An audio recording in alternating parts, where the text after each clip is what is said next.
పశ్చిమ గోదావరి జిల్లా మార్టేరులో దళిత క్రైస్తవ నాయకుల సమావేశం జరిగింది. రాజ్యాంగంలోని ఆర్టికల్ 25 ప్రకారం అందరికీ మత స్వేచ్ఛ ఉందని పాస్టర్లు గుర్తు చేశారు. దళిత క్రైస్తవులకు ఎస్సీ హోదా కల్పించాలని ప్రభుత్వాన్ని డిమాండ్ చేశారు. క్రైస్తవులపై జరుగుతున్న మత దాడులను తిప్పికొట్టాలని పిలుపునిచ్చారు. అలాగే పశ్చిమ గోదావరి జిల్లాలోని 20 మండలాల్లో ఆగస్టు మొదటి వారంలో పర్యటించారు. నూతన కమిటీలను ఏర్పాటు చేయనున్నట్లు నాయకులు వెల్లడించారు.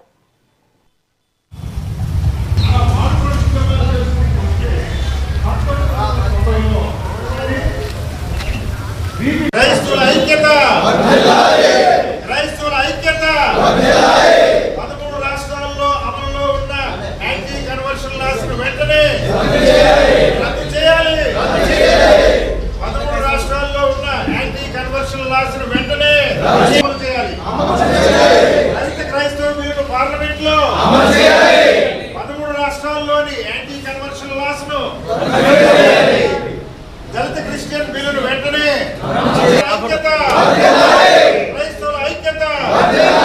జిల్లాలోని అన్ని ప్రాంతాల్లో ఈ యొక్క ఆర్గనైజేషన్ని విస్తరింపజేసి అన్ని ప్రాంతాల్లో కూడా మరి కమిటీలను వేయాలనే ఉద్దేశంతో ఈ సమావేశాన్ని ఏర్పాటు చేయడం జరిగిందండి.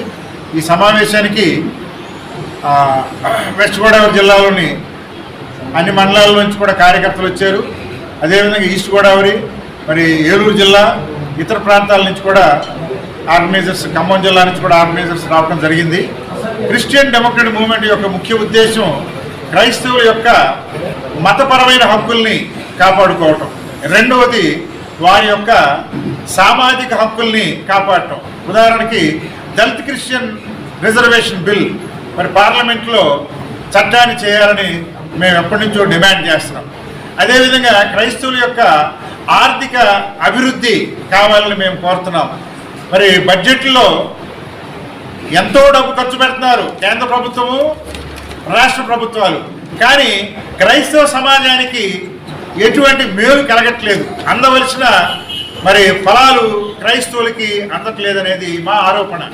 అదేవిధంగా రాజకీయ వ్యవస్థలో క్రైస్తవులకి సమాన అధికారం లేదు. ఈ రోజున 175 మంది అసెంబ్లీలో ఎమ్మెల్యేలుగా ఉన్నారు. మరి క్రైస్తవులు ఎంతమంది ఉన్నారు అనేది మేము ప్రశ్నిస్తున్నాం. అంటే ఒక క్రైస్తవుడు కూడా కనపట్లేదా వీళ్ళకి ఎమ్మెల్యే టికెట్ ఇవ్వడానికి? జిల్లాలోని అన్ని ప్రాంతాల్లో ఈ యొక్క